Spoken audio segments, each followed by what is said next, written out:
Bonjour. Aujourd'hui, épisode un peu spécial. On parle de films, on parle de théorie, ok, c'est bien gentil tout ça, mais je voulais aussi aborder un sujet avec vous. Comment concrétiser ses propres projets? Comment rentrer en relation avec une boîte de prod si tu connais personne? Comment faire en sorte que ton premier court-métrage puisse se faire? Alors j'ai sélectionné pour vous 3 organismes qui sont chaque année des vrais tremplins pour pas mal de jeunes réals, pour pas mal de jeunes scénaristes. Me concernant, j'ai travaillé à la prod de pas mal de courts-métrages issus de ces plateformes, puisque j'ai eu la chance de travailler avec une boîte de prod à échelle humaine qui produisait autant des longs-métrages internationaux que des premiers courts-métrages de jeunes auteurs. Et c'était très utile pour avoir une vue d'ensemble des différentes aides qui existent. De toute façon, en France, il faut garder à l'esprit qu'on est vraiment privilégié en termes d'aide cinématographique, je parle pas du RSA, calme-toi très vite. Je vais te faire bouffer ton RSA. Je vais pas parler des régions ou des chaînes télé, même si certaines d'entre elles commencent à se spécialiser dans la production de premiers courts-métrages, comme la région Grand Est par exemple. Ça pourrait être le sujet d'une deuxième vidéo. Mais je vais plutôt aller vers des organismes de production et premier organisme, le GREC.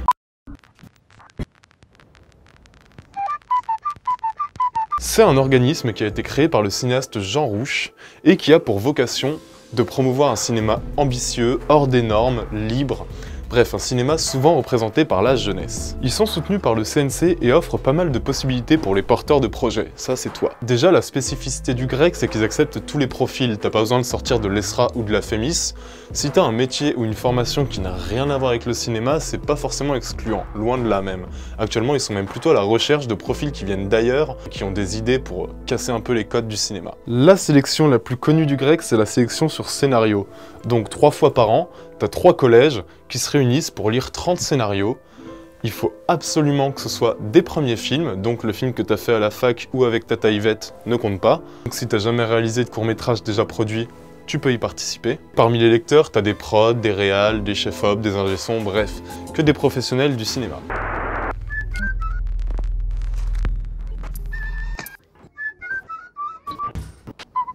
Et comme dans toutes les demandes d'aide, l'essentiel c'est que tu donnes envie de voir ton projet sur grand écran. Donc ça implique note d'intention, note de réalisation, repérage si t'en as déjà fait, tout ce qui est visuel ça ils vont adorer. L'essentiel c'est de montrer que toi t'as une idée précise dans ta tête de ce que sera ton film, ça fait toute la différence. Et il faut aussi que ton scénario soit pas trop gourmand parce que le GREC doit être le seul financeur et il ne finance qu'à hauteur de 18 500 €. Ce qui peut paraître énorme mais à l'échelle d'un court-métrage c'est vraiment pas beaucoup, c'est même très bas en fait. Et c'est à toi de transformer les contraintes budgétaires en atouts artistiques. C'est comme ça qu'ont été réalisés les meilleurs films produits par le GREC. Dans l'obscurité, ton silence semble être une absence.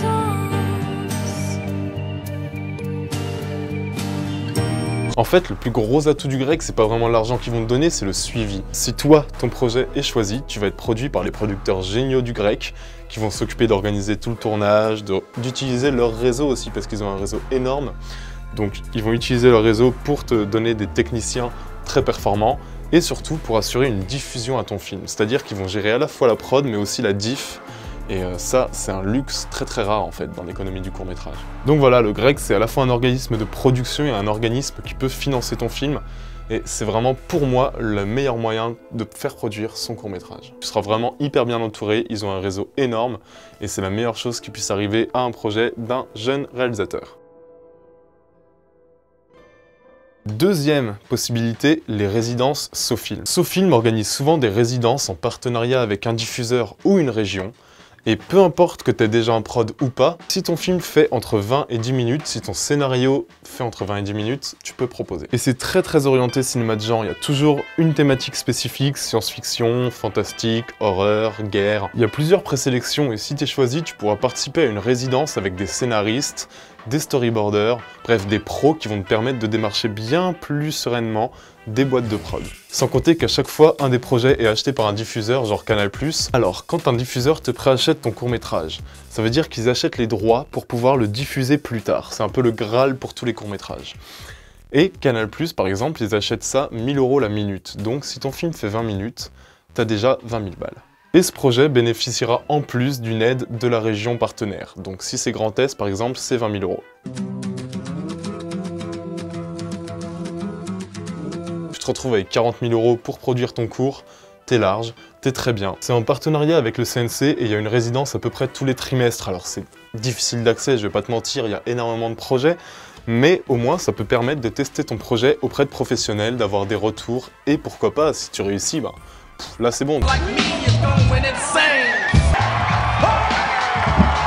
Et la dernière possibilité, c'est We Film Good, qui est la plateforme de la maison des scénaristes. Alors We Film Good, c'est pas vraiment un organisme de production, c'est plutôt un organisme de mise en relation entre des auteurs et des producteurs.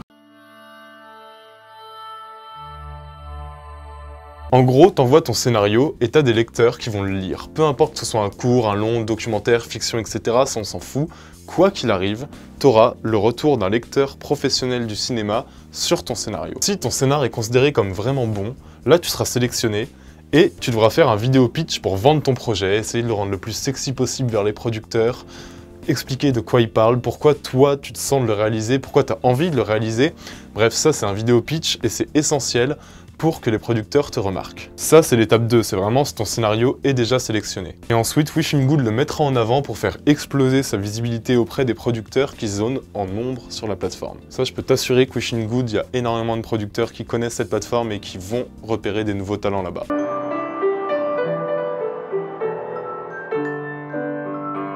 Bah tiens, je suis allé sur le site et à l'heure où on parle, il y a plus de 5000 projets qui ont été analysés, il y en a 500 qui ont été retenus et sélectionnés, et il y a 1000 producteurs sur la plateforme pour 500 projets. Donc tu vois, il y a vraiment pas mal d'offres et de demandes. Le gros point fort pour moi de We Film Good, c'est que même si ton projet n'est pas sélectionné, tu as des retours constructifs, des retours de quelqu'un qui est ancré dans le ciné. Et ça, ben, c'est génial, ça te permet vraiment de rebosser ton scénar ou d'avoir une excellente surprise et bam, t'es sélectionné direct. En plus, ils ont des partenariats avec des festivals comme le festival de Clermont-Ferrand. Il y a un appel à projet là en janvier 2020. Donc voilà, il y a souvent des partenariats comme ça qui sont faits pour faire émerger des nouveaux auteurs. Voilà, j'espère que vous avez apprécié cette vidéo. Moi, ça m'a fait plaisir de la faire. Je trouve que c'est un sujet hyper intéressant. Des moyens de produire son cours, il y en a des dizaines et il y en a encore des dizaines qui naissent chaque jour en fait. Ça dépend vraiment du projet et du porteur de projet. Là, j'ai parlé de 3 organismes qui ont chacun leur spécificité, mais il y a largement assez de matière et d'aide en France pour faire une seconde vidéo un peu plus détaillée, pourquoi pas même carrément faire un intercut là-dessus. Si ça vous intéresse, moi, je suis très chaud. Allez, salut à tous, bisous, à très bientôt.